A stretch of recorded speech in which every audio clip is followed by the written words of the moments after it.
বিসমিল্লাহির রহমানির রহিম। এখন বাঁচতে চলছে 10:30। আল্লাহ চলে আসছেন প্রথম আকাশে। রাতের 3 ভাগের 1 ভাগ অতিবাহিত হয়ে গেছে, আর আল্লাহ এই মুহূর্তে ডাকতেছেন, হাল মিন মুস্তাগফির ফাগফির আলা, যেটার তর্জমা করলে এমন হয় যে সারা দুনিয়ার মানুষ অপরাধীকে কাঠগড়ায় দাঁড় করানোর জন্য তালাশ করা ফিরে, আর আমি তোকে মাফ করার জন্য ডাইকা ফিরি। আল্লাহ এখন ডাকতেছেন মাফ করার জন্য। টানা 5:15 পর্যন্ত, 5:10 পর্যন্ত মনে হয়, আজকে 10 কি 5 সুবে সাদেক হবে আজকে। 7 ঘন্টার থেকে 10 মিনিট কি 15 মিনিট কম, 6.25 ঘন্টা পর্যন্ত আল্লাহ ডাকবেন। দুনিয়ার প্রশাসন তালাশ করে অপরাধীকে ধরার জন্য, আর আমি তোকে ডাকতেছি মাফ করার জন্য। দুনিয়ার প্রশাসন ধরাকে পছন্দ করে, আমি মাফ করাকে পছন্দ করি। সাথে বলেন, তোকে বিমুখ করলো তো কেল্লো কে, আমা কুনতা মা আন মাহিনা মা গাররাকা আননি, তোকে আমার থেকে বিমুখ করলো তো করলো কে, আমা কুনতা মা আম মাহিনা, তুই নিকৃষ্ট একটা পানির ফোঁটা ছিলি না। ফমান জাআলাকা দামা, তোকে ম্যাজিকের মাধ্যমে রক্তে রূপান্তরিত করলো তো করলো কে, অমান জাআলাকা মুদগা, তোকে রক্তপিণ্ড করলো তো করলো কে, অমান জাআলাকা ইযামা, তোর কঙ্কালটা তৈরি করলো তো করলো কে, ওমান কাসা আলাইহি লাহমা, এত সুন্দরভাবে নিখুঁতভাবে গোশত আর চামড়ার আবরণ চড়াইলো তো চড়াইলো কে, যে গোশত আর চামড়ার আবরণ দেখা তুই বিষের বোতল পান করতে দ্বিধা করলি না। মনে হয় বুঝাইতে পারি নাই, যুবক মনে হয় বোঝে নাই। যে চামড়ার গোশত আর চামড়া দেখা তুই বিষের বোতল পান করতে দ্বিধা করলি না। তুই নিজের ওড়না গলায় লাগায় ঝুলতে দেরি করলি না, দ্বিধা করলি না। একটা গোশতের চেয়ে গোশত আর চামড়ার আবরণই তো ছিল। আল্লাহ বলে, এত সুন্দর করে কে সাজাইলো, আমা কুনতা সাগীরা, তুই কি ছোট ছিলি না, ফামান কাব্বারাক, তোকে বড় করলো তো করলো কে, আমা কুনতা যায়ীফা, তুই দুর্বল ছিলি না, ফামান কাওয়াকা, তোকে শক্তিশালী সুঠামত্ব দিল কে। আল্লাহ আমাকে, আপনাদেরকে, সমগ্র শ্রোতাকে সঠিক জিনিসকে দিলের কানে শোনা, বিবেক বুদ্ধি দ্বারা ভাবা এবং আমল করার তৌফিক দান করেন।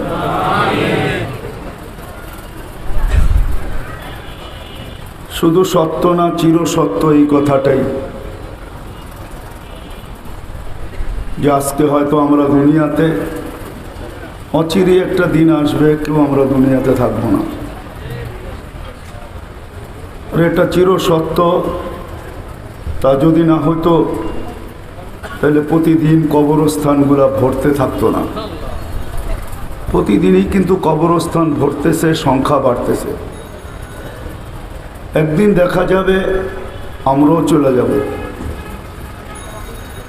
দুনিয়ায় হাজারো সন্তান জন্ম দিয়েছেন, লক্ষ কোটি, শত কোটি, হাজার কোটি, কিন্তু আজকে অনেকেই দুনিয়াতে নাই। আমাদের এই অত্র এলাকা অনেক মুরব্বী ছিলেন, ছোটবেলা থেকে দেখতেছি তো, কিন্তু আজকে অনেকেই নাই। যারা এরকম এলাকাটা দেখেও যান নাই, আজকে আমাদের এলাকাটা বড় সুন্দর, রোডগুলা সুন্দর, ঘাটগুলা সুন্দর, লাইটিং শাইটিং সব কিছু সুন্দর, কিন্তু অনেকেই চলে গেছে। এরকম একদিন আমরাও চলে যাব। আর এটাই আল্লাহর সিদ্ধান্ত এবং আল্লাহর সিস্টেম এবং আল্লাহর ফয়সালা। না যুবক থাকবে, না বৃদ্ধ থাকবে, না নারী থাকবে, না পুরুষ থাকবে, না শিক্ষিত থাকবে, না অশিক্ষিত থাকবে, না ধনী থাকবে, না গরিব থাকবে। কেউ আমরা একদিন থাকবো না, সবাই আমরা চলে যাব। এই জন্যই কিন্তু প্রতিদিন যদিও নাকি করোনার আপডেট আসে, ছোট একটা সংখ্যা আসে, কিন্তু প্রতিদিন কিন্তু দুনিয়ার থেকে 3 থেকে 4 লক্ষ লোক উঠতে থাকে। 3 থেকে 4 লক্ষ লোক ডেলি দুনিয়ার থেকে ওঠে। একদিন উঠতে উঠতে এটাই হবে, দুনিয়াটা শূন্য হবে যেমন শূন্য ছিল। যখন মানুষ ছিল না তখন দুনিয়াটা মানুষহীন ছিল। আবার একটা দিন আসবে মানুষহীন হবে, আবার একটা দিন আসবে এই দুনিয়াটাই থাকবে না। যিনি অস্তিত্ব দিছেন উনি সব কিছু অস্তিত্ব শেষ করবেন। নইলে কোরআন আমাদেরকে এই কথা কোনোদিন বুঝাইতেন না, কুল্লু মান আলাইহা ফান, সব কিছু একদিন ধ্বংসলীলায় রূপান্তরিত হবে। ওয়ায়াবকা ওয়াজহু রাব্বিকা যুল জালালি ওয়াল ইকরাম, যিনি চিরদিন ছিলেন উনি চিরদিন থাকবেন, অর্থাৎ আল্লাহই চিরদিন থাকবেন, আমরা চলে যাব। বিদায় আসল কথার দিকে চলে আসি। শুধু চলে গেলে চলবে না, এটা ভাবতে হবে, শিখতে হবে, জানতে হবে যে যিনি আমাদেরকে নিয়ে আসছেন উনি, যিনি আমাদেরকে নিয়ে যাবেন, নিয়ে আসছেন উনি, নিয়ে যাবেন উনি। সমগ্র সৃষ্টির আসার পদ্ধতি ভিন্ন আর আমাদের আসার পদ্ধতিটা ভিন্ন। সমগ্র সৃষ্টিকে আল্লাহ অস্তিত্ব দিয়েছেন মাত্র 6 দিনে, দুটা শব্দ অক্ষর দ্বারা, কুন ফাকান। এর চেয়ে বেশি কিছু আল্লাহ ব্যবহার করেন নাই। চাই সেটা আমাদের মাথার উপরে বিশাল আকাশ হোক বা আমাদের মাথার উপরে বিশাল সৌরজগৎ হোক, যেটা নিয়ে বিজ্ঞান সারাদিন ভাবতে ভাবতে কতজনেরই তো চুল চলে গেছে, আবার কতজন কবরও চলে গেছে, কিন্তু কুল কিনারা আজ পর্যন্ত পাওয়া যায় না। আর শুধু আকাশ আর সৌরজগৎটাই যে বড় এমন না, এর চেয়েও বিশাল আছে।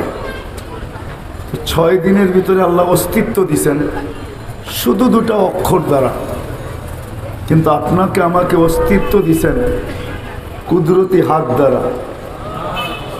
অক্ষরের জায়গায় হাত নিয়ে আসছেন। 6 দিনের সময়ের জায়গায় আমাদের প্রত্যেককে অস্তিত্ব দিছেন 10 মাস সময় নিয়ে। সমগ্র সৃষ্টিকে অস্তিত্ব দিছেন। অমিনাল মাই কুল্লু শাইইন হাই। কোরআন বুঝাইতে চায় আমাদেরকে, কোরআন আমাদেরকে, আল্লাহ আমাদেরকে বাধ্য করতে চান না, বুঝাইতে চান। এই জন্য কোরআন আমাদেরকে বুঝায়, বাধ্য করে না। যদি বাধ্য করতেন তাহলে যে আল্লাহ 1 ফোঁটা পানি থেকে মানুষকে অস্তিত্ব দিলেন, মানুষ 24 ঘন্টায় সবচেয়ে বেশি আল্লাহর বিরোধিতা করে। সত্য তো? কি বুঝাইতে পারলাম? যুবক বলেন, নারী বলেন, পুরুষ বলেন, শিক্ষিত বলেন, অশিক্ষিত বলেন, যেই পেশার বলেন, যেই বর্ণের বলেন, যেই ভাষার বলেন, যেই দেশ মহাদেশের বলেন, মানুষ 24 ঘন্টার ভিতরে সবচেয়ে বেশি নাফরমানি করে আল্লাহ। কি বলেন? করি না? করি না? হ্যাঁ, স্বীকারোক্তি দেন। গুনার স্বীকারোক্তি দিলেও কিন্তু গুনাহ মাফ হওয়ার সুযোগ থাকে। আর যখন গুনার স্বীকারোক্তি দেয় না, যে না এটা আমার দোষ না, তাহলে কিন্তু এটার মাফ হওয়ার কোনো সুযোগ থাকে না। এই জন্য গুনাহ কইরা স্বীকারোক্তি দেওয়া, সরি বলা, এটাও কিন্তু গুনাহ মাফ হওয়ার জন্য একটা বিরাট বড় সুযোগ তৈরি করে। এই জন্য 24 ঘন্টায় আমরা সবচেয়ে বেশি আল্লাহর নাফরমানি করি। অথচ আল্লাহ আমাদেরকে বুঝাইতে চান। কথা অন্যদিকে যাওয়ার আগে মনে উঠলো, এই জন্য বলতেছি। দুনিয়ায় সারাদিন মানুষ, আমি বুঝানোর জন্য বলতেছি, সারাদিন আমাদের প্রশাসন অপরাধীকে খুঁজে বেড়ায় যে কোথায় কোন অপরাধ, একে আইনের আওতায় আনা যায় কি করে। কিন্তু রাত্র এখন বাজতে চলছে 10:30। আল্লাহ চলে আসছেন প্রথম আকাশে। রাতের 3 ভাগের 1 ভাগ অতিবাহিত হয়ে গেছে।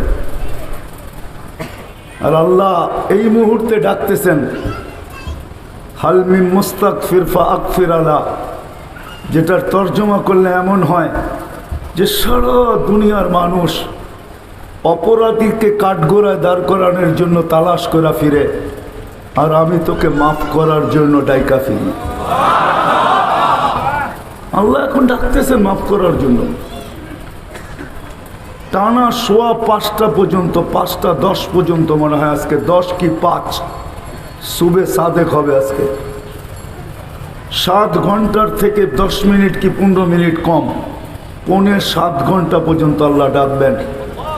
দুনিয়ার প্রশাসন তালাশ করে অপরাধীকে ধরার জন্য, আর আমি তোকে ডাকতেছি মাফ করার জন্য।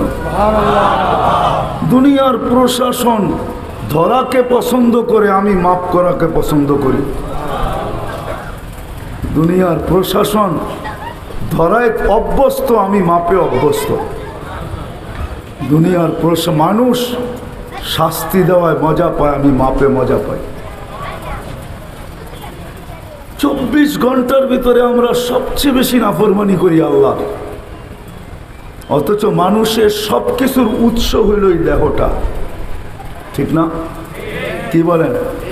বিদ্যা আছেও তো এই দেহটার ভিতরেই আছে, না এটা দেহটার আউট।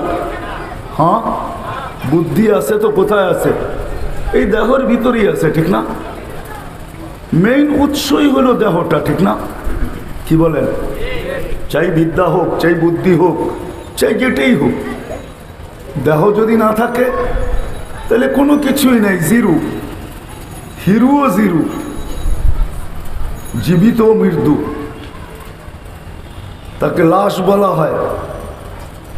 তো যেটা বুঝাইতেছিলাম, এটা কিন্তু উৎস। আজকে 24 ঘন্টার ভিতরে আমরা সবচেয়ে বেশি নাফরমানি করি আল্লাহ। এই মজলিসে একজনও নাই, বা আমার আওয়াজ যতদূর পর্যন্ত যায় আমার মনে হয় না কাউকে পাওয়া যাবে, নারী হোক আর পুরুষ হোক।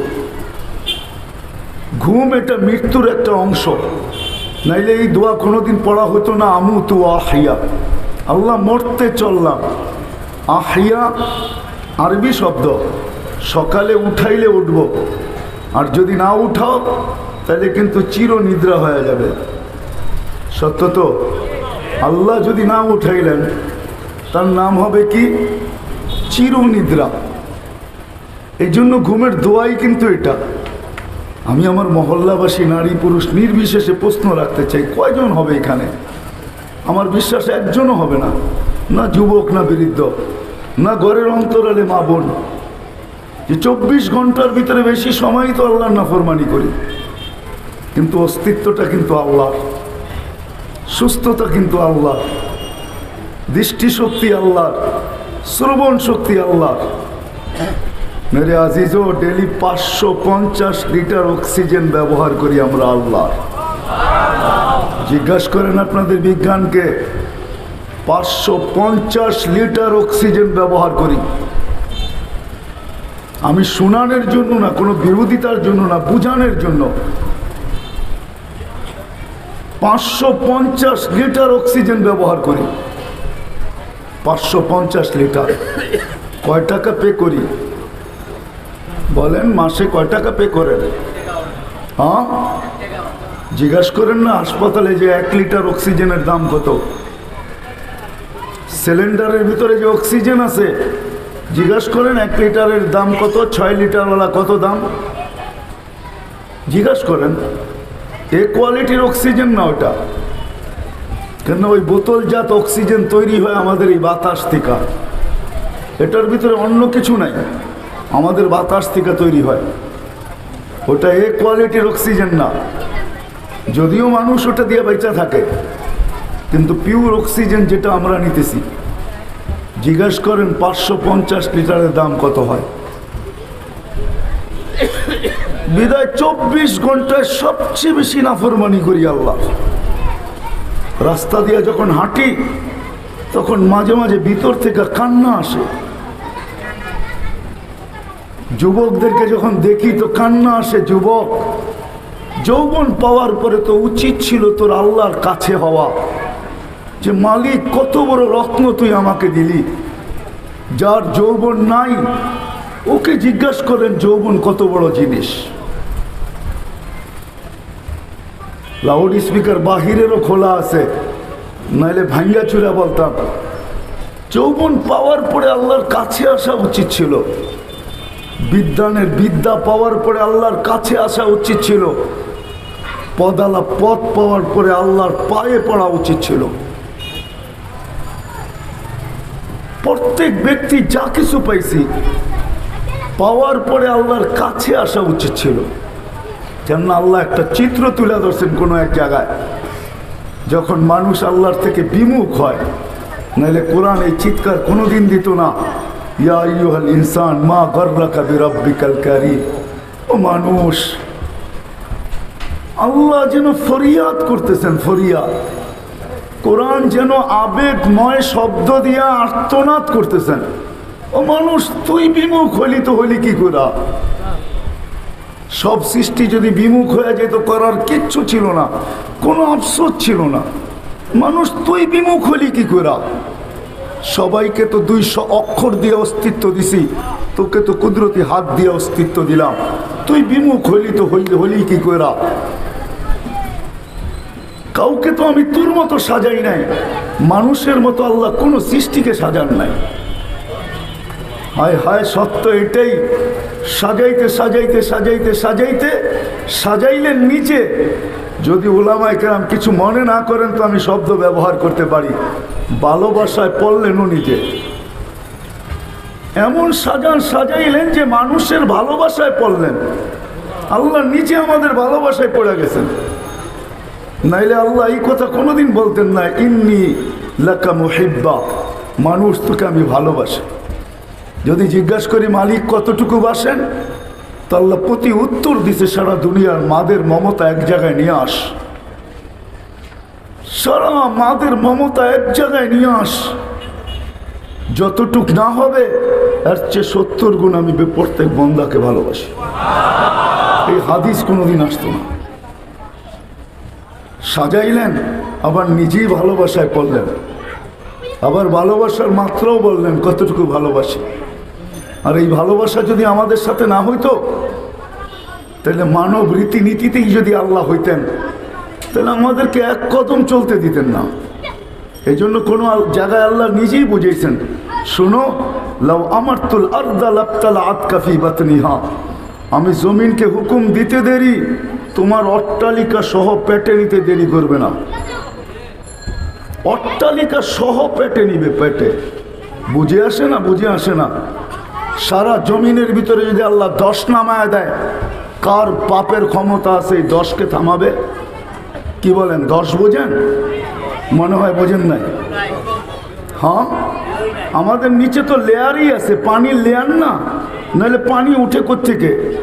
পানির লেয়ার আছে। জমিনটাকে যদি পানিটাকে সরায় দেয়, ওই যেই জায়গাটা পানি ভরা আছে, যেই জায়গাটায় ঘেঁষে ভরা আছে, ওটুক 10 নামায় দিলে তো হলো, আপনার অট্টালিকা কোথায় থাকবে? হায় হায়, মাঝে মাঝে ভাঙ্গন হয় যেই এলাকায়, ওই এলাকায় যায় দেখেন। আমার মনে আছে, বেশি দূরে না, আপনারা ঘোরদোর চেনেন কিনা জানি না, বিক্রমপুরে লৌহজং ঘোরদোর যেদিন ভাঙ্গে, ওই দিন আমি ওইখানে ছিলাম। উপজেলা ভবন 6 তলা বিল্ডিংগুলা আমার চোখের সামনে কোথায় যে হারায় গেল, আর খুঁজে পাওয়া গেল না। আল্লাহ বলে, জমিনকে হুকুম দিতে দেরি, তোমার অট্টালিকা সহ তোমাকে পেটে নিতে দেরি করবে না। লাউ আমারতুল বাহরা লাআগরাকাতকা ফি কারিহা, সমুদ্রকে হুকুম দিতে দেরি, তোমাকে তলদেশে নিতে দেরি করবে না। লাউ আমারতুল মালাইকা লাআহলাকাতকা, ফেরেশতাকে হুকুম দিতে দেরি, তোমাদেরকে জায়গাটা জায়গায় সাইজ করতে দেরি করবে না। আর প্রতিটা জিনিস আল্লাহ দুনিয়ার বুকে রাখছেন, করতে থাকেন, দেখতে থাকেন, সবগুলো দুনিয়াতে রাখা আছে, সবগুলার দৃষ্টান্ত দুনিয়াতে রাখা আছে। আল্লাহ কতটুকু ভালোবাসেন। আল্লাহ বলে, আমি হুকুম দেই না। ভালোবাসার আল্লাহ মাত্রা দেখান যে আমি শুধু হুকুম দেই না।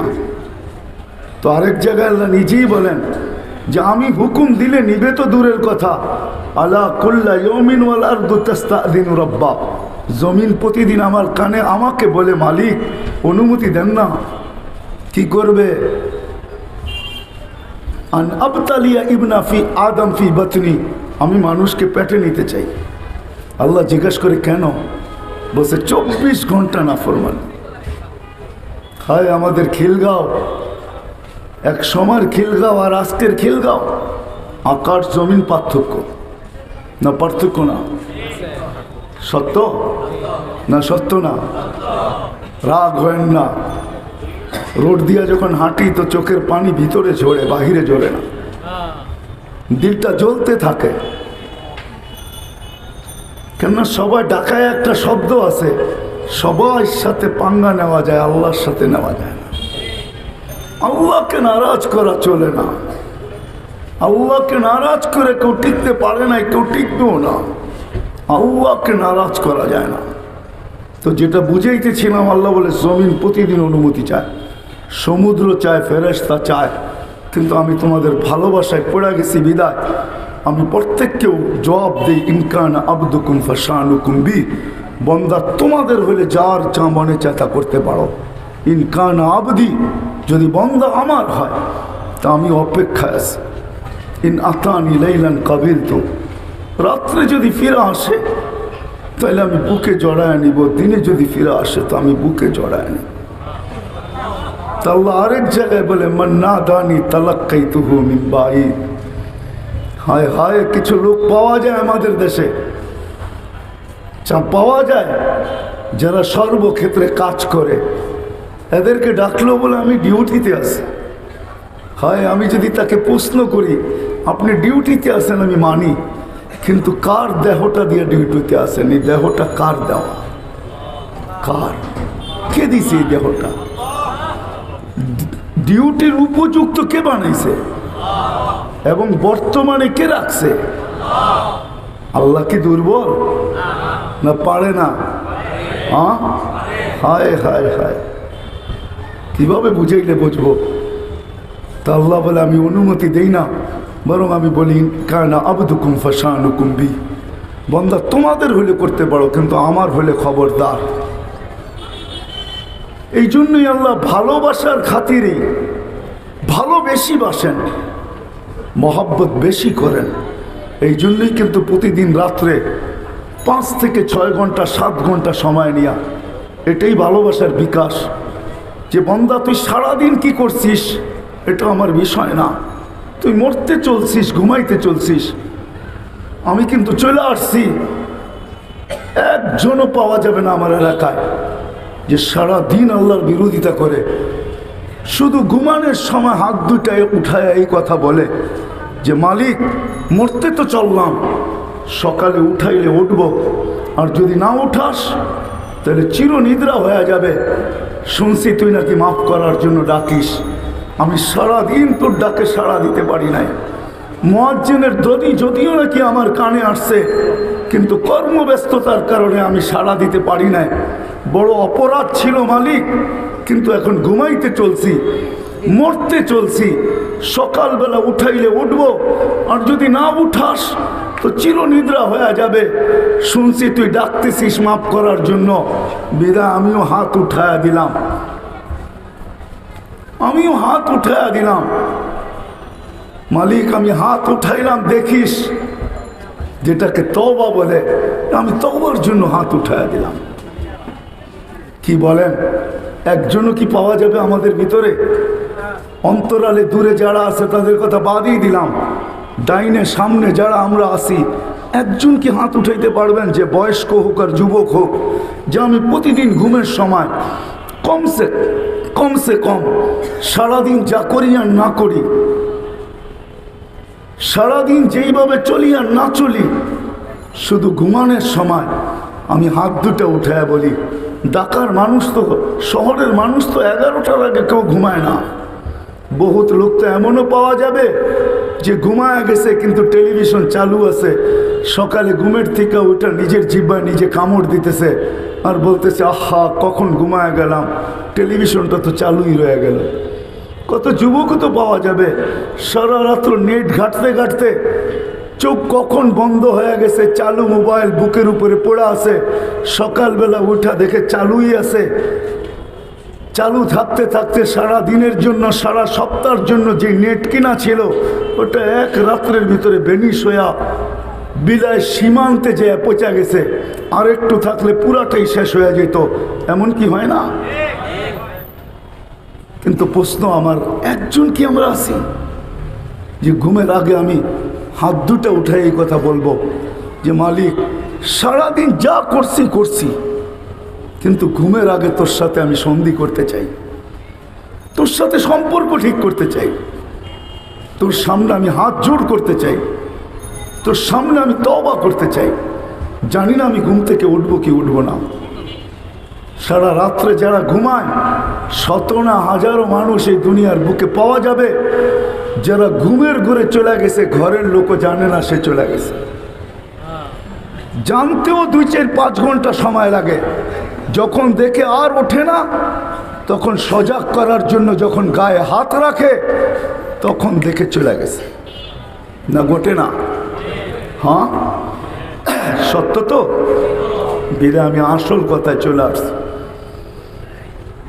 আমাদের পূর্বে যারা ছিল ওরাও আজকে দুনিয়াতে নাই, আমরাও একদিন থাকবো না, আমরাও চলে যাব। কিন্তু বাবার বিষয়, চলে তো যাব, কার কাছে যাব? যিনি নিয়ে আসছেন ওনার কাছেই যাব। কোথাও বাইপাস হওয়ার সুযোগ নাই। নাইলে কবির এই ছন্দ কোনোদিন হতো না, যদিও নাকি পালাও তুমি আকাশেতে লাগিয়ে সিঁড়ি। আকাশেতে সিঁড়ি লাগায়া পালাইলেও চলবে না। এই জন্য আল্লাহ মানুষকে বুঝাইতে চেষ্টা করছেন, আইনাল মাফার, তুমি ভাগবে তো ভাগবে কোথায়? ইল্লা বি সুলতান, আমার রাজত্বের বাহিরে? তো বলছে কখনো না, যেখানে যাবে ওইখানেই আমার রাজত্ব। আরেকটা কথা বুঝাইতে চেয়েছেন আল্লাহ, হুয়া মা কুম আইনা মা কুনতুম, যেখানে যাবে ওইখানে আমি সঙ্গে থাকব। আল্লাহকে যদি জিজ্ঞাসা করি আপনার আমার মাঝে দূরত্ব কতটুকু হবে, তা আল্লাহ বলে আকরাবু মিন হাবলিল ওয়ারিদ, তোমার রগের চেয়েও কাছে থেকে তোমার সঙ্গে থাকবে। বিদায় ফাঁকি দেওয়া যাবে না, চলে যেতে হবে। বাবার বিষয় হলো, দুনিয়ায় আমরা মানুষকে হাজারোভাবে মূল্যায়ন করি, হাজারো পন্থা আছে। মানুষকে মূল্যায়নের হাজারো পন্থা আছে, হাজারো পদ্ধতি আছে, হাজারো বিধি আছে, হাজারো বিধান আছে। হাজারোভাবে আমরা মানুষকে মূল্যায়ন করি। কিন্তু আমার প্রশ্ন হলো, আমরা যে চলে যাব, আল্লাহ আমাদেরকে মূল্যায়ন করবেন তো কোন জিনিসের মাধ্যমে করবেন? প্রথম হলো এটা বাবার বিষয়, যে মালিক আমাকে কিভাবে মূল্যায়ন করবেন। আমি দুনিয়ার মূল্যায়নের কথা বলতেছি না। দুনিয়া আপনি কত বড় সেলিব্রিটি এটা আমার বিষয় না, আপনি কত বড় সিঙ্গার এটা আমার বিষয় না, এটা আমার বিষয় না। আপনি কত বড় অ্যাঙ্কার এটা আমার বিষয় না। দুনিয়ায় কত বড় ব্যক্তিত্ব এটা আমার বিষয় না, এটা আমার আলোচনারও বিষয় না, না ভাবার বিষয় না, আলোচনার বিষয়। কসম খোদার, দুনিয়ার কোনো বস্তু নিয়ে ভাবা আমাদের বিষয় না, বিশেষ করে আমার বিষয় না। কে কী ভাবে আমি জানি না, আমার এটা বিষয় না। আমার বিষয় হলো আপনাদেরকে বোঝানো যে আমরা চলে যাব। আমার সৃষ্টিকর্তা মালিক, যিনি আমাকে এত সুন্দরভাবে সাজাইলেন, কেননা আমার হাতে সময় কম, এই জন্য আমি লম্বা করতে পারবো না, বড় সময় কম। আপনাদের এইখানের পরে আমাকে আরেক জায়গায় পাড়ি জমাইতে হবে রাত্রেই।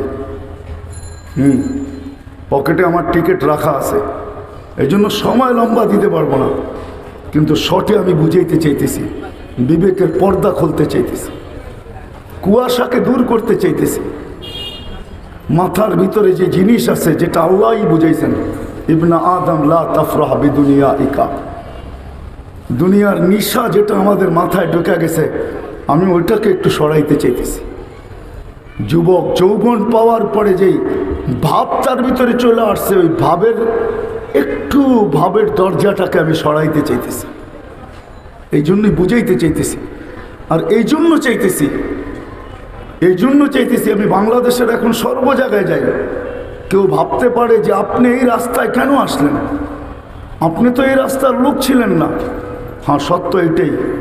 আমি সারা দুনিয়া দাওয়াত ও তাবলীগের নিসবতে ঘুরছি, যতটুকু ঘুরছি, কিন্তু এই রাস্তায় কেন আসলাম এটারই একটা ছোট জবাব দিতে চাই। কেননা বাংলাদেশের মানুষ যেন আমার গলায় রশি না দিতে পারে। যে তুমি আফ্রিকার জঙ্গলেও বুঝাইছ, সাহারার মরুভূমিতেও বুঝাইছ। কারণ আমার সাহারা মরুভূমি তো আমার সফর হয়েছে, আফ্রিকার বিশাল বিশাল জঙ্গল প্রাপ্ত দেশও সফর হয়েছে, 7 মহাদেশে ঘুরছ। দুনিয়ার কোনো উন্নত দেশ নাই যেখানে তুমি না গেছ, কিন্তু আমাদেরকে বোঝাও নাই। বিদায় আমি রাস্তায় এই জন্য আসছি যে আমি বাংলাদেশের প্রত্যন্ত অঞ্চলেও যাব। এক ময়দানে আমি মানুষকে বুঝাইছি, কিন্তু ওইখানে এতগুলা মানুষ, এতগুলা চেহারা, এরকম শ্রেণীর লোক ওইখানে পাই নাই, একটা বিশেষ সম্প্রদায়কে পাইছি। বিদায় আজকে আমি চাই বাংলাদেশের মানুষ যেন কিয়ামতের দিন আমার গলায় রশি না দিতে পারে,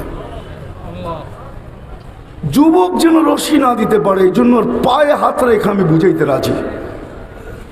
কোনো মা বোন যেন আমাকে কিয়ামতের দিন আমার বিরুদ্ধে কমপ্লেন না করতে পারে। এই জন্য আমার বোঝানোর ভঙ্গিই ভিন্ন, আমার কথার রেস্টাইলই ভিন্ন। রাগ হয় না, কেউ অহংকারী মনে করেন না, এই জন্য আমি নামছি, নাহলে এটা আমার রাস্তা ছিল না।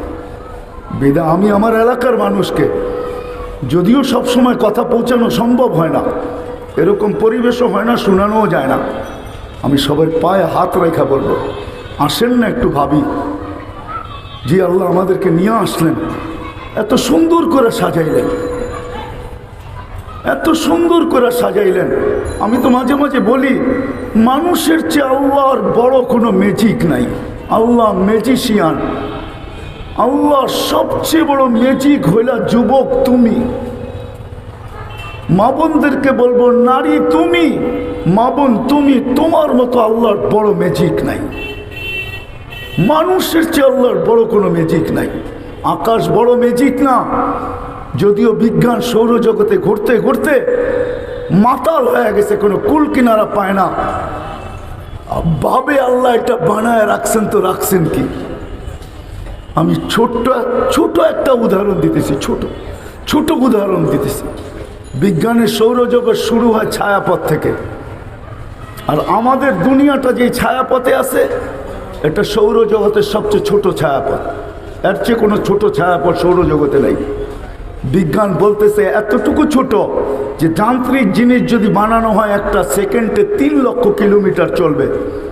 তারপরও আমাদের এই ছোট ছায়াপথের এক মাথা থেকে আরেক মাথায় যেতে 1 লক্ষ আলোক বৎসর লাগবে। আর সৌরজগতের সবচেয়ে বড় জিনিস যেটা বিজ্ঞানের কাছে, ওটা হলো সুপার ক্লাস্টার, যেটাকে আমরা মহাদেশ বলতে পারি, যার ভিতরে ছায়াপথের পরে হয় ইউনিয়ন।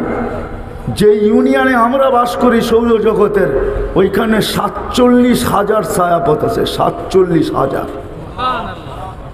আমাদের ছায়াপথের ভিতরে একটা সূর্য না, 30 কোটি সূর্য আছে, 30 কোটি। আপনাদের বিজ্ঞানকে জিজ্ঞাসা করেন, আমি কোরআন বলতেছি না, আমি বিজ্ঞান বলতেছি।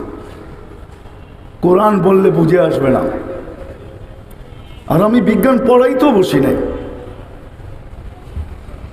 বিজ্ঞান পড়াইতেও বসি নাই। এই বিশাল বিশাল সৃষ্টি আল্লাহর ম্যাজিক না। মানুষ, আমরা আল্লাহর সবচেয়ে বড় ম্যাজিক। যুবক, তোমার যৌবন বড় ম্যাজিক, নারীর নারীত্ব বড় ম্যাজিক, পুরুষের পুরুষত্ব বড় ম্যাজিক। মানুষ আল্লাহর সবচেয়ে বড় ম্যাজিক। ছোট একটা চোখে 30 কোটি ক্যামেরা, না 26 কোটি, 2 চোখে 26 কোটি, ছোট একটা চোখে 13 কোটি ক্যামেরা। যদি বালুর কণা সমান একটা ক্যামেরা হয়, 13 কোটি বালুর কণা একত্রিত করেন, দেখেন কত বড় হয়। এর চেয়ে বড় ম্যাজিক পাবেন তো পাবেন কি? তারপরও দেখার কোনো উপাদান নাই এখানে। ক্যামেরা আছে বটে, কিন্তু দেখার মতো কোনো উপাদান নাই। আল্লাহ দেখায় তো ম্যাজিক দিয়া দেখায়, যেটাকে কুদরত বলে, ম্যাজিক। আপনি ম্যাজিকের মাধ্যমে দেখেন, শোনার কোনো উপাদান নাই, আপনি শোনেন তো ম্যাজিকের মাধ্যমে শোনেন। আমি বলি, বলার কোনো উপাদান নাই, এটা ম্যাজিকের মাধ্যমে বলি। যেটাকে কুদরতকে আমি ম্যাজিক বললাম, আমরা ম্যাজিকের মাধ্যমে বলি। মানুষ সবচেয়ে বড় আল্লাহর ম্যাজিক। সাজাইছেন, নিজেই ভালোবাসায় পড়ে গেছেন, সব কিছু মানুষকে উঠায়া দিছেন। ওই কথায় আবারও ফিরতে হয় আমাকে, সব কিছু পাওয়ার পরে হারায় যাওয়া উচিত ছিল না, যেটা আল্লাহ নিজেই আক্ষেপের সাথে বলেন। তোকে বিমুখ করলো তো কেল্লো কে, আমা কুনতা মা আন মাহিনা মা গাররাকা আননি। তোকে আমার থেকে বিমুখ করলো তো করলো কে, আমা কুনতা মা আম মাহিনা। তুই নিকৃষ্ট একটা পানির ফোঁটা ছিলি না। ফমান জাআলাকা দামা, তোকে ম্যাজিকের মাধ্যমে রক্তে রূপান্তরিত করলো তো করলো কে। অমান জাআলাকা মুদগা, তোকে রক্তপিণ্ড করলো তো করলো কে। অমান জাআলাকা ইযামা, তোর কঙ্কালটা তৈরি করলো তো করলো কে। অমান কাসা আলাইহি লাহমা, এত সুন্দরভাবে নিখুঁতভাবে গোশত আর চামড়ার আবরণ চড়াইলো তো চড়াইলো কে। যেই গোশত আর চামড়ার আবরণ দেখা তুই বিষের বোতল পান করতে দ্বিধা করলি না। মনে হয় বুঝাইতে পারি না, যুবক মনে হয় বোঝে নাই। যে চামড়ার গোশত আর চামড়া দেখা তুই বিষের বোতল পান করতে দ্বিধা করলি না। তুই নিজের ওড়না গলায় লাগায় ঝুলতে দেরি করলি না, দ্বিধা করলি না। একটা গোশতের গোশত আর চামড়ার আবরণই তো ছিল। আল্লাহ বলে এত সুন্দর করে কে সাজাইলো। আমা কুনতা সাগীরা, তুই কি ছোট ছিলি না। ফামান কাব্বারাক, তোকে বড় করলো তো করলো কে। আমা কুনতা যায়ীফা, তুই দুর্বল ছিলি না। ফামান কাওয়াকা, তোকে শক্তিশালী সুঠামত্ব দিল কে। যুবক, রাস্তায় ভাব নিয়ে চলো, তাই না? তোমার পায়ে হাত রেখা বলি, এই যৌবন তোমাকে দিল তো দিল কে। কেন দেওয়া হয়েছিল? তোমাকে বাবার জন্য দেওয়া হয়েছিল, যে আমি তো মালিকের কাছে ফিরবো, কিন্তু কোন চেহারা নিয়ে ফিরবো? কোন চেহারা নিয়ে আমি মালিকের কাছে ফিরবো? কোন জিনিস নিয়ে আমি ফিরবো? কোন জিনিসের মাধ্যমে আমি মালিকের কাছে মূল্যায়িত হব, মালিকের কাছে আমি দামি হব? ফিরতে তো হবেই, এতে কোনো সন্দেহ নাই। আর এটাই সত্য। কাম্মিন সাব সাবাকা কাইলাল মউত, কত যুবকই তো যৌবন সহ কবরের কোলে শায়িত আছে, না নাই? কবির কথাই তো সত্য। জমি খা গই নাও জোয়া कैसे कैसे, কত যুবককেই তো জমিন ভেনিশ করে দিল। সত্য এটাই। এই জন্য আল্লাহ বলে তুমি দুর্বল ছিল, সুঠামত্ব কে দিল? কুনতা জাহিলা ফাআল্লামতুক, তুমি আজকে বড় বলো আমি বড় এডুকেটেড, আমি মানি তুমি এডুকেটেড, কিন্তু যদি এডুকেটেডই হইতাম, আমি যদি শিক্ষিতই হইতাম, তো আল্লাহর কাছে হওয়া উচিত ছিল। বিদ্যা মানুষকে কখনো আল্লাহ থেকে দূরে করে না, দূরে হওয়া উচিত না। আল্লাহ বলে কুনতা জাহিলা ফাআল্লামতুক, তুমি তো অজ্ঞ ছিলে, তোমাকে এডুকেটেড কে বানাইলো? রাগ হয় না, পায়ে হাত রেখা বলি, শিক্ষিত মানুষগুলো যে কেন হারাইলো আমি বুঝলাম না। আমি সারা দিন ভাবি, কিন্তু কোনো সলিউশন পাই না। শিক্ষিত মানুষগুলো কেন হারাইলো? ও তো ওর ঘরেও দেখে দুধের শিশু কোনো বিদ্যাবিহীন মার পেটের থেকে আসে, দিন যেতে থাকে আল্লাহ তাকে শিক্ষা দিতে থাকে, দিতে দিতে দিতে দিতে দিতে দিতে একদিন বিদ্যা সাগরও রূপান্তরিত করে, সে বিদ্যা সাগরে রূপান্তরিত হয়। উচিত তো ছিল মালিকের কাছে হওয়া, সে মালিক থেকে দূরে হইল তো হইল কি করে? এই প্রযুক্তি আপনি আমাকে লজিক দিয়ে আপনি আমাকে বুঝাবেন, তো বুঝাবেন কিভাবে বলেন? আল্লাহ বলে তুই দূরে হইলি তো হইলি কি করে? কুনতা মিসকিনা, তুই অসহায় ছিলি, তুই স্বয়ং সম্পূর্ণ। তোকে কে করলো? কে করলো বলেন? কোন প্রযুক্তি স্বয়ং সম্পূর্ণ করছে? প্রযুক্তি যদি স্বয়ং সম্পূর্ণ মানুষকে করতে পারতো, তাহলে দুনিয়াতে কোনো বাওনা থাকতো না। বাওনা চিনেন? কি বলে এটাকে? শর্ট, গ্রাম্য ভাষাই বলেন না, বলে না বাবন হয়ে চাঁদের কোণে হাত বাড়াইতে নাই। বাবন বেটে, আমার মনে আছে আমি 6 বার ক্যামেরুন গেছি। 250 কিলোমিটার একটা এরিয়া আছে জঙ্গলে, যেখানে 1.5 মানুষ বাস করে। 1.5 হাত হবে, আমার চেয়ে বেশি না। আমি 6 বারই ওদেরকে দেখছি। ওরা জমিনে বাস করে না, মাচান বান্ধা থাকে। ফ্রান্স ওদেরকে রক্ষণাবেক্ষণ করে, কিন্তু আজ পর্যন্ত একজনকে সভ্য বানাইতে পারে নাই। সারাদিন বড় প্রজেক্টারে দেখায় ওদেরকে সভ্য বানানোর জন্য। বিকাল যখন হয় তো ছোট ছোট দাও আছে ওদের সাথে, বিকাল বেলাগুলো সব ফাইরা ফুরা কাইটা কুটা শেষ করে ফেলে। আমার মনে আছে 5-6 বছর আগে ফ্রান্সের অ্যাঙ্কার আমার কাছ থেকে ইন্টারভিউ নিতে ছিল। 150-200 আমাদের ইস্তেমা আসছিল ক্যামরুনের। সবার মাথায় পাগড়ি, জুব্বা, মেসওয়াক। এবার বোঝেন 1.5 মানুষটা যখন জুব্বা পরে, মাথায় পাগড়ি লাগায়, আবার দাড়িও আছে, আবার মেসওয়াক করছে, বড় কেমন দেখা যায়। তা আমাকে অ্যাঙ্কার জিজ্ঞাসা করতেছিল যে তোমরা এদেরকে সভ্য বানাইলে কী করা। তো আমি ওকে আমার ভাষায় বুঝাইতেছিলাম যে পরশ পাথর চিনো। বলছে সেটা আবার কি। তা আমি বললাম যে শুনো, আমাদের প্রবাদ বাক্যে আছে পরশ পাথর, যেটা লোহায় লাগাইলে সোনা হয়ে যায়। তো বলে তোমার কাছ থেকে নূতন শুনলাম। তা আমি বললাম তোমাদের কাছে পরশ পাথর নাই, আমাদের কাছে আছে, যার কারণে আমরা ওদেরকে সভ্য বানাইতে পারছি। তো খুব আগ্রহের সাথে জিজ্ঞাসা করতেছিল, ও ভাবতেছিল কোনো স্টোন ফেস্টোন হবে, যে এটা আবার কোন স্টোন তোমাদের কাছে। তাই আমি বলতেছিলাম এটা স্টোন না, এটা হলো লা ইলাহা ইল্লাল্লাহ মুহাম্মাদুর রাসূলুল্লাহ। লা ইলাহা ইল্লাল্লাহ মুহাম্মাদুর রাসূলুল্লাহ। এই পরশ পাথরের ছোঁয়া দিয়ে এগুলাকে আমরা সভ্য বানাইছি। তো হাসতে হাসতে উঠে চলে গেছে। ওর তো আর লা ইলাহা ইল্লাল্লাহ মুহাম্মাদুর রাসূলুল্লাহ বোঝে না। ওর যতটুকু শোনার দরকার ছিল আমার কাছ থেকে শোনা চলে গেছে, বাকি আগে কি করছে আমার জানা নেই। তো যেটা বুঝাইতেছিলাম, প্রযুক্তি যদি মানুষকে বড় করতে পারত তাহলে দুনিয়াতে শর্ট মানুষ থাকতো না। আজ পর্যন্ত প্রযুক্তি কাউকে বড় করতে পারে না। মার পেটের থেকে যে প্রতিবন্ধী হয়ে আসে, দুনিয়াতে কোনো প্রযুক্তি আসে না যে ওটাকে ঠিক করে দিবে। আমি আঙ্গুল দিয়ে দেখাইতে চাই না আপনাকে, আমি বাংলাদেশে বহুতকে দেখাইতে পারি যারা মার পেটের থেকে প্রতিবন্ধী হয়ে আসছে। টাকার পাহাড় আছে, শুধু পাহাড় না, টাকা দিলে পাহাড় পর্যন্ত দোষা যেতে পারে, কিন্তু ওই প্রযুক্তির মাধ্যমে ওই প্রতিবন্ধতা দূর করার কোনো এখন পর্যন্ত প্রযুক্তি আসে না। কিয়ামতের সকাল পর্যন্ত আসবে না। বিশ্বাস হয়? আপনাকে পূর্ণতা দিল তো দিল কে? আল্লাহ। এই জন্যই অভিযোগ করে, মা গাররাকা বিরাব্বিকাল কারীম, মানুষ তোকে আমার থেকে বিমুখ কে করল। এই জন্য আসেন, প্রথম ভাবনা আমার যেটা আপনাদেরকে দিতে চাই, বাবা উচিত।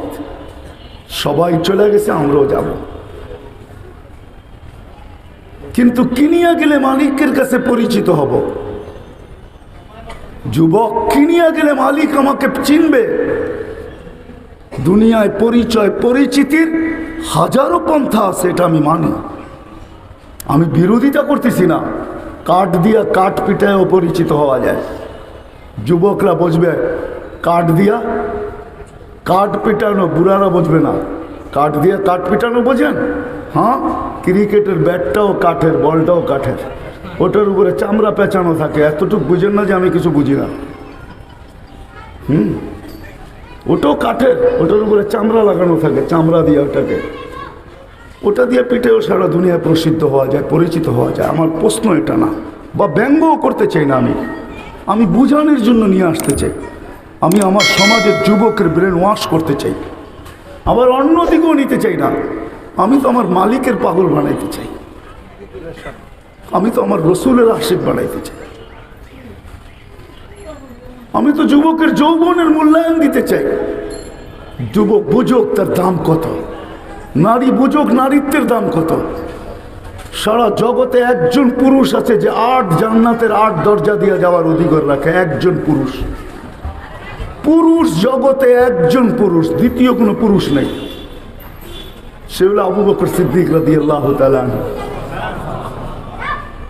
আর নারী জগতের প্রত্যেকটা নারী, এমনকি আমার ঘরে যে কাজ করে, আমার ঘরে যে ঝাড়ু পোছার কাজ করে, এমনকি আমাদের রাস্তাগুলো যে মা বোনরা পরিষ্কার করে, সকালে উঠলে দেখি কখনো রাত্র 3টায় আসি, 4টায় আসি, 5টায় ঢাকা ঢুকি, তখন দেখি সুবে সাদেকের সময় নেমে যায়, রাস্তা পরিষ্কার শুরু হয়ে যায়। ওই মা বোনও যদি ইচ্ছা করে তাহলে সেও জান্নাতের 8 দরজা দিয়ে ঢুকার অধিকার রাখে। নাইলে আল্লাহ রসুল হাদিস কোনোদিন বসতেন না, ফালি তাদখুলিল জান্নাতা মিন আইয়ি আবওয়াবিল জান্নাতি শাআত। জান্নাতের যেই দরজা দিয়ে মনে চায় তুমি ঢুকতে পারো। আমার প্রথম প্রশ্ন যে চলে তো যেতে হবে, কিন্তু আল্লাহর কাছে কি নিয়ে যাব? কি নিয়ে গেলে আল্লাহ আমাকে মূল্যায়িত করবে? কোন জিনিস নিয়ে? আর দ্বিতীয় আমার কথা মেরে আসিস, দুনিয়ায় মাপার স্কেল হাজারো আছে, প্রত্যেক জিনিসকে মাপার ভিন্ন ভিন্ন স্কেল, ভিন্ন ভিন্ন মাপকাঠি। কোনো জিনিস ফিতা দিয়ে মাপা হয়, কোনো জিনিস মিটার দিয়ে মাপা হয়, কোনো জিনিস স্কেল দিয়ে মাপা হয়, কখনো নর্মাল স্কেল, কখনো ডিজিটাল স্কেল। আমাদের তালতলা মার্কেটে চলে যায়, এখানে সোনার দোকান আছে, যা দেখবেন ওদের কাছেও স্কেল আছে, কিন্তু সমস্ত স্কেলের মতো ওদের স্কেলগুলো ওপেন না, চতুর্দিকে কাঁচ দিয়ে আবদ্ধ করা, আবার সামনের গেটটাও কাঁচ দিয়ে আবদ্ধ করা। স্কেলের উপরে সোনার জিনিস রেখে গেটটাকে অফ করে তারপরে সুইচ অন করে, এর আগে অন করে না। ওরা জানে এটার ভিতরে যদি বাতাস ঢোকে তাহলে হতে পারে আমি লাভবান হব, ক্রেতা লস হবে, অথবা ক্রেতা লাভবান হবে, মালিক লস হবে। ওদেরও ডিজিটাল, সবজি মাপে এটাও ডিজিটাল, কিন্তু পার্থক্য আছে। শেষ কথা, কেননা দর্শে বুখারি ছিল আজকে, আমার কথা বলা উচিত ছিল না, কেন হজরত মৌলানা মাহমুদুল হাসান সাহেব মদ্দাজিল্লুহুল আলী বাংলাদেশের সবচেয়ে বড় মুরব্বী, বর্তমানে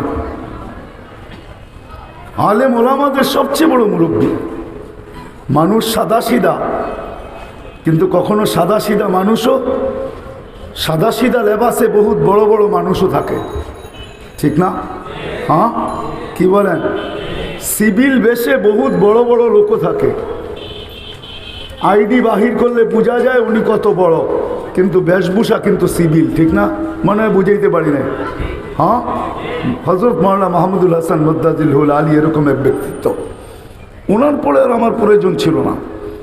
কিন্তু খতমে বুখারি, শেষ কথা এটাই বুঝাইতে চাইতেছিলাম যে দুনিয়াতে মাপকাঠির হাজারো পদ্ধতি আছে। কসম খোদার এটাই সত্য। আপনি আর আমি যেই সোসাইটিতে বাস করি না কেন, যতটুকুই দুনিয়ার পজিশন থাকুক না কেন, উপর থেকে উপর পজিশন হইতে পারে, সারা দুনিয়া আপনি আর আমি একক ব্যক্তিত্বের মালিকও হইতে পারে, কিন্তু যে আল্লাহ আপনাকে আমাকে অস্তিত্ব দিয়েছেন, যে আল্লাহ আপনাকে আমাকে সাজাইছেন, ওই আল্লাহর কাছে মাপকাঠি একটাই, দ্বিতীয় কোনো মাপকাঠি নাই। আল্লাহ আপনাকে আমাকে আমলের স্কেল দিয়া মাপবে। ওই স্কেলও কোনো নর্মাল স্কেল না, ওটা হলো শুধু ডিজিটাল না, সুপার ডিজিটাল স্কেল দিয়ে আল্লাহ মাপবে।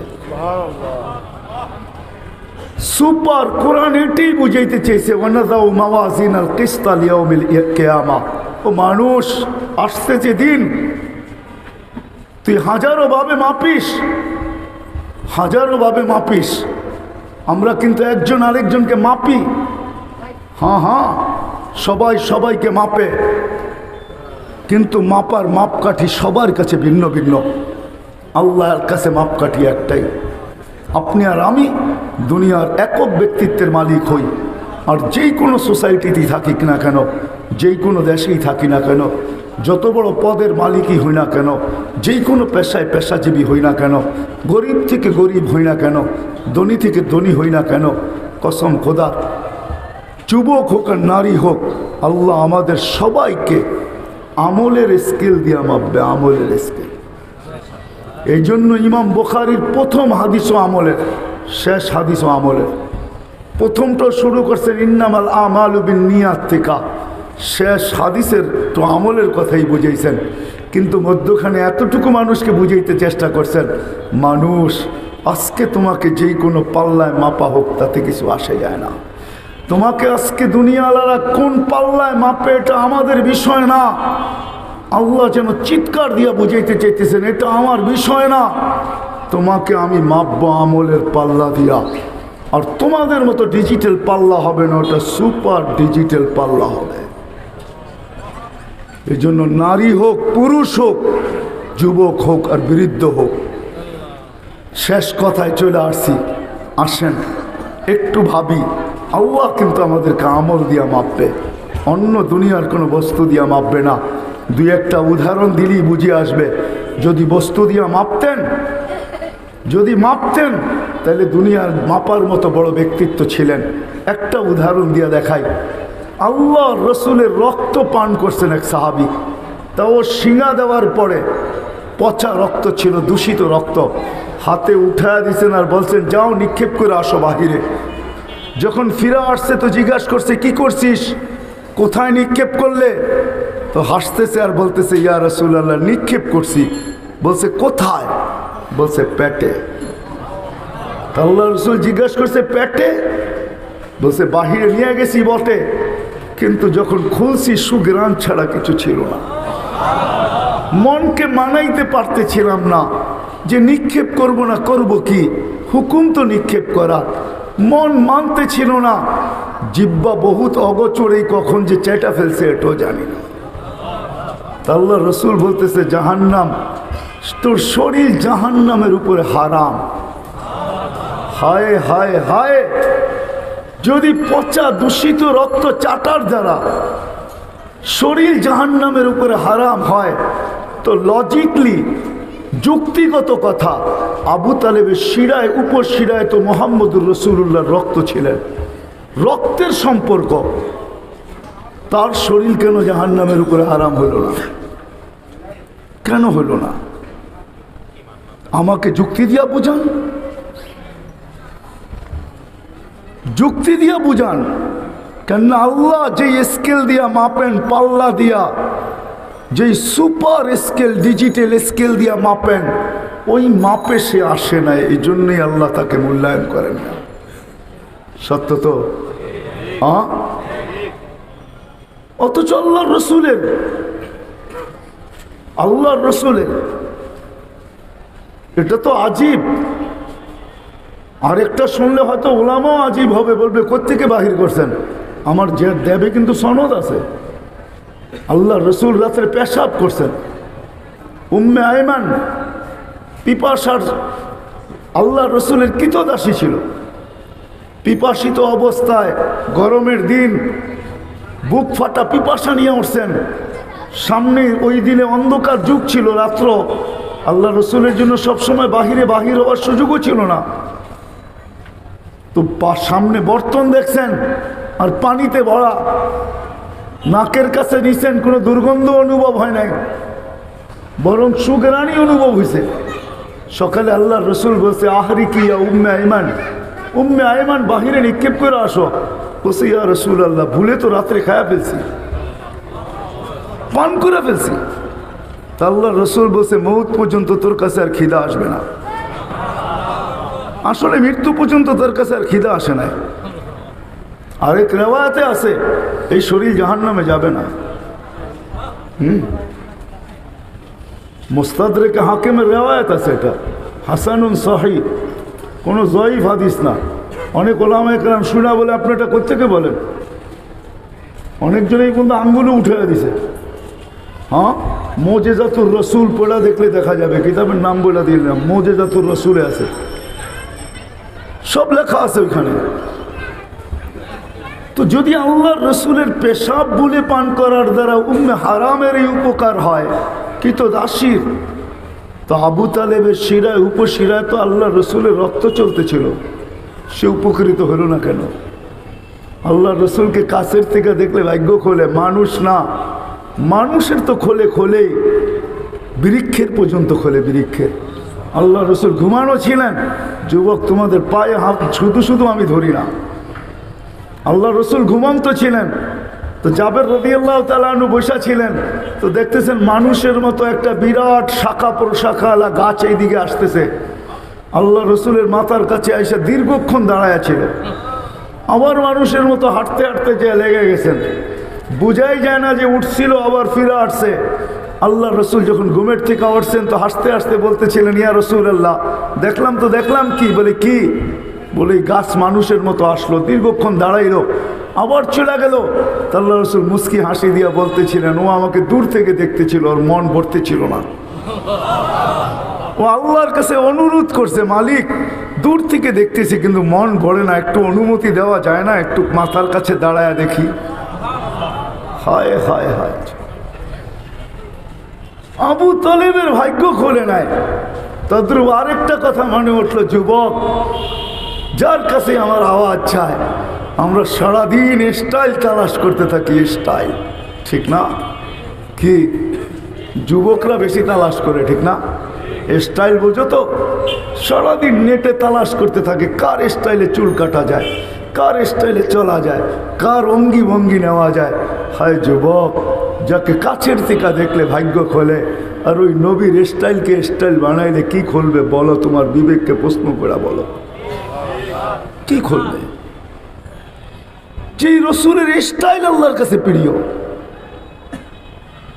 তো যেটা বুঝাইতেছিলাম, ইমাম বুখারী এটাই বুঝাইছেন, তোমাকে মাপা হবে আমলের স্কেল দিয়া। ওই আমল নিয়েই মুহাম্মদুর রাসূলুল্লাহ সাল্লাল্লাহু আলাইহি ওয়াসাল্লাম আসছেন, ওই আমল নিয়েই আসছেন, ওই স্টাইল নিয়েই আসছেন, ওই লাইফ স্টাইল নিয়ে আসছেন। হায় হায়, আজকে যে সমাজে আমরা বাস করি, আমরা জানি কার ঘরে কতটুকু সুখ আছে। কেন নাই জানেন? রাগ হয়ে যাবেন বলবো? সুখের মূল মন্ত্রই তো জানি না। সুখী তো সবাই হইতে চাই, হ্যাপিও হইতে চাই, আবার জ্ঞানারও হইতে চাই। এই ছোট জীবনটায় 60-70 বছরের জীবনে হ্যাপিও হইতে চাই, আবার জ্ঞানারও হইতে চাই। কিন্তু একদিনও তো আল্লাহকে জিজ্ঞাসা করলাম না, একা একই বসে একদিনও তো ভাবলাম না, জিজ্ঞাসা তো দূরের কথা, ভাবলাম না যে আমি জ্ঞানার হব তো হব কি কইরা, আমার মালিক কি বলে, যিনি আমাকে অস্তিত্ব দিলেন উনি কি বলে, যিনি আমাকে নিয়ে আসছেন উনি কি বলে, আমার জন্য ওনার কি থিওরি। মানুষ থিওরি ছাড়া জ্ঞানার হতে পারে না, এটা আল্লাহর তৈরি। আমরা নিজের অস্তিত্ব দাতা না, নিজের সৃষ্টিকর্তা নিজে না। কোনোদিন তো প্রশ্ন করলাম না। সুখী তো হইতে চাই, কিন্তু মন্ত্র কোথায়? টাকা আসলেই যদি সুখী হইতো তাহলে নিজের পিস্তল নিজের মাথায় কোনোদিন লাগতো না। নিজের টাকার কিনা রশি কোনোদিন নিজের গলায় লাগতো না, লাগানো হইতো না। এখনো নেটে সার্চ দিলে পাবেন 5 থেকে 7 বা 10, 8-9 বছর আগে হবে, পন্নী ফ্যামিলির ছেলে, করটিয়া জমিদার পন্নী ফ্যামিলির ছেলে, ধানমন্ডিতে বাসা, নিজের গলায় নিজে রশি দিয়া ঝুলা গেছে। যদি উন্নতি মানুষকে সুখ দিতে পারত, তাইলে সুইজারল্যান্ডে সরকারিভাবে কোনোদিন আত্মহত্যা বৈধ হইতো না। সার্চ দেন, এখন দেখেন সুইজারল্যান্ডে আত্মহত্যা সরকারিভাবে বৈধ। বিশ্বাস হয় না? আমি সফর করে বলতেছি, উন্নত বিশ্বে কোনোদিন সুসাইডের মাত্রা এত বেশি হতো না। আমাদের দেশে সুসাইড বেশি না উন্নত বিশ্বে বেশি? কি বলেন? হ্যাঁ, আমরা কাঁদি বেশি না উন্নত বিশ্বের কান্না বেশি? বিশ্বাস হয় না? এখানে হাজারো কান্না সেভ করা আছে, হাজারো কান্না। এই জন্য যদি উন্নত হইতে চাই, আরে সুখী হইতে চাই বা সফল হইতে চাই, মূল মন্ত্র ছিল যেটা, ওটার থেকে বহুত দূরে।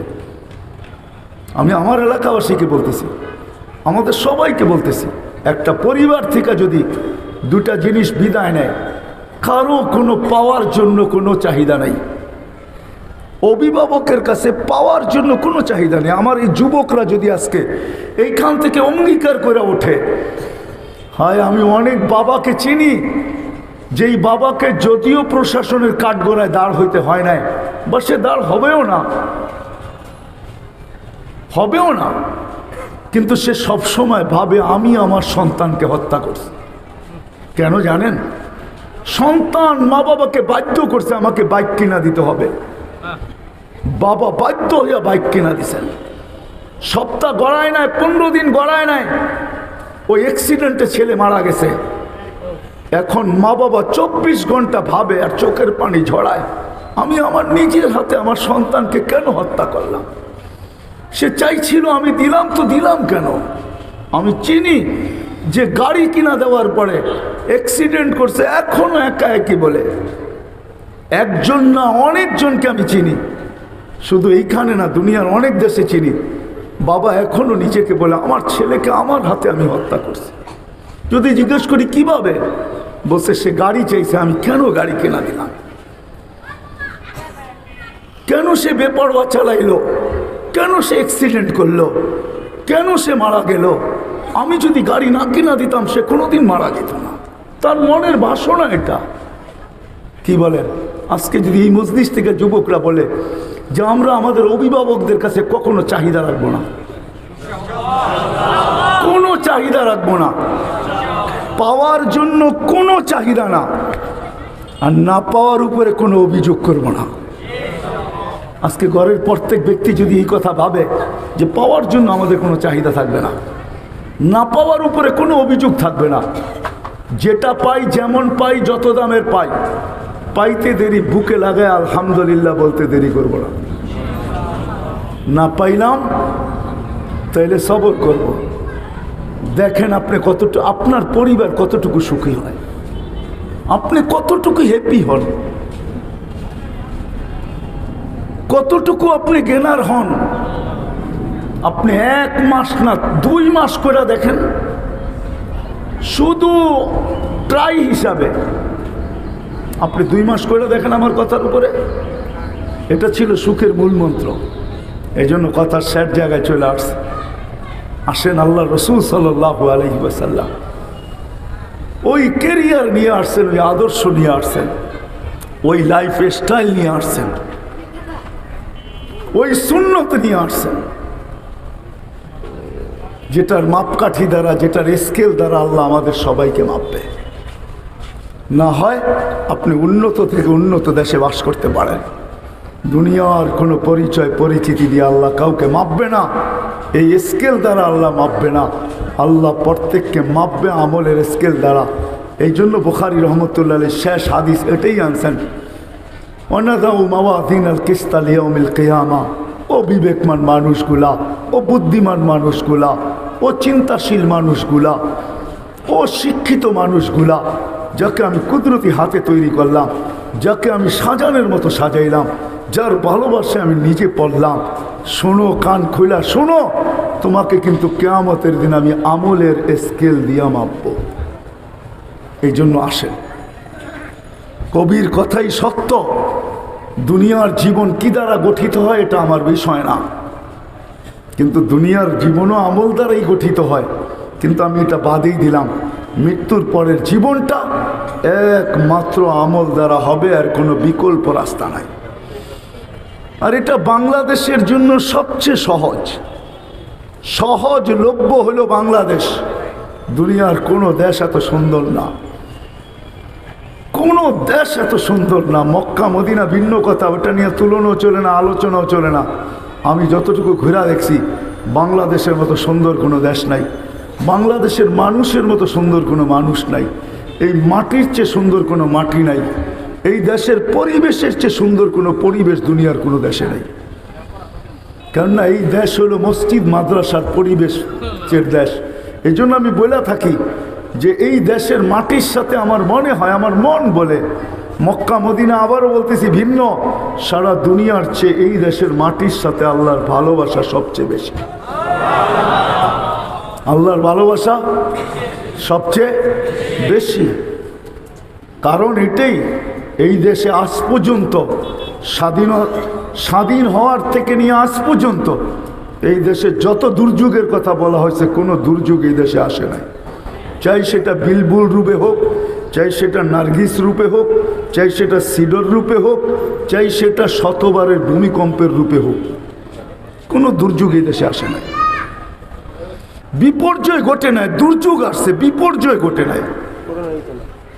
আলহামদুলিল্লাহ, গত 2 বৎসরে দুনিয়ার উন্নত থেকে উন্নত দেশ এই কথা দেখাইতে পারবে না, একদিনের জন্য কেউ দেখাইতে পারবে না যে আমাদের দেশে মৃত্যুর সংখ্যা 0-র কোটায় ছিল। কিন্তু বাংলাদেশ টানা 2 সপ্তাহ দেখাইছেন, একজনও মারা যায় না ডিসেম্বরে। হ্যাঁ আলহামদুলিল্লাহ। আমি তো আজকে গিয়ে বলে আসছি বুখারী খতমের ভিতরে যে আমাদের দেশের মতো বরকত দুনিয়ার কোনো দেশে নেই। 100 টাকা দিয়ে এখনো পেট ভরে খাওয়া যায় না, যায় না? হ্যাঁ, এমনও জায়গা আছে বাট ডাল যত খাইতে পারেন, শুধু তরকারির দাম 100 টাকা, বাট ডাল ফ্রি না, নাই? হ্যাঁ হ্যাঁ, $1 সাম সেন্ট হয়, 90 টাকা ডলার, আর 10 টাকায় আর কত পয়সা পাবেন ডলারের? হ্যাঁ, দুনিয়ার কোনো দেশ নাই $1 দিয়ে আপনি পেট ভরে খাবেন। আমেরিকায় তো একটা পানি কিনতে হাফ লিটার কিনতে গেলেও $1 বেশি দিতে হয়। এত বরকতময় দেশ দুনিয়ার কোথাও দেখিনি আমি, এত বরকত আলহামদুলিল্লাহ। হ্যাঁ কি বলেন? হ্যাঁ হুজুররা কয় টাকা বেতন পায় বলুক না, সভাপতি সাহেব এখানে আছে। আমাদের কমিশনার সাহেব তো মাদ্রাসার সাথে পড়ছেনও মাদ্রাসায়, আমরা তো অনেক আগের থেকে চিনি, যদিও পুরা পড়েন নাই কিন্তু হাতের খড়ি তো মাদ্রাসার থেকে। বলুক কয় টাকা বেতন পায়, কিন্তু এদের জামার কালার দেখেন আপনার জামার চেয়ে অনেক চকচকা। যেই কয় টাকা পায় ওইটা কয় টাকার ভিতরে আল্লাহ এত বরকত দিচ্ছেন যেটা বলে শেষ করা যায় না। আমাদের সাধারণ চাকরিজীবীরা কয় টাকা পায়? আলহামদুলিল্লাহ বরকত আছে না নাই? হ্যাঁ আরেকটা কথা বললে কে কি মনে করবেন জানি না, বরকত আছে বিদায়ী তো, বরকত আছে বিদায়ী। ছোট একটা দেশ, এত জনসংখ্যা, তারপরও মাঝে মাঝে অনেক রাস্তাঘাট দিয়ে চললে মনে হয় না আপনাকে চোখ বন্ধ করে মাওয়ায় নিয়ে ছেড়ে দিব রাত্রে, আপনি বুঝবেনই না যে এটা মাওয়ায় দাঁড়ায় আছেন। হাইওয়ের ভিতরে ছেড়ে দিব আপনাকে, আপনি মনে করবেন ইউরোপের কোনো দেশে দাঁড়ায় আছেন। আমি বলবো এটাও বরকতের ছোঁয়া, এটাও বরকতের ছোঁয়া, এটাও বরকতের একটা অংশ। তো আমাদের দেশে পরিবেশের কারণে, দিনই পরিবেশ, এই করোনা লগ্নে রাত্র বাজতে চলছে 11টা, কত 11:30, পড়া 11:26। দুনিয়ার কোনো দেশে পাবেন না। অমিক্রণ দুনিয়ার থেকে উঠা যায় নাই, যদিও 21 তারিখ পর্যন্ত প্রজ্ঞাপন ছিল, 22 তারিখ থেকে শিথিলতা আসছে, যার কারণে হয়তো আমরা এখানে অনুমতি পাইছি, নাহলে আমাদেরকে মসজিদের ভিতরে করতে হইতো, ঠিক না?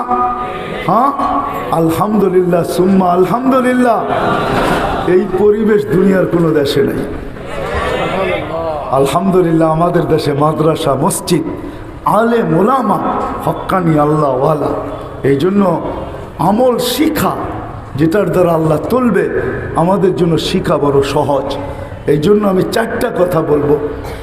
আসেন বাস্তবিকই যদি নিজেকে ওই আমলের পাল্লায়, যে ডিজিটাল পাল্লা, সুপার ডিজিটাল পাল্লা বা মিটার বা স্কেল যেটা দিয়ে আল্লাহ মাপবেন, যদি ওটাকে আমি আমাকে পুরা করতে চাই, যে আমি পুরা ওটাতে আসতে চাই, আমার যেন কোনো কম না হয়, আমি যেন পুরা হই, কমসে কম আমার 2 দিকের ব্যালেন্স ঠিক থাকে, কোনো দিকেরটা নাজুক হোক, সমান যেন হয়, যেটাকে কি বলে জানি,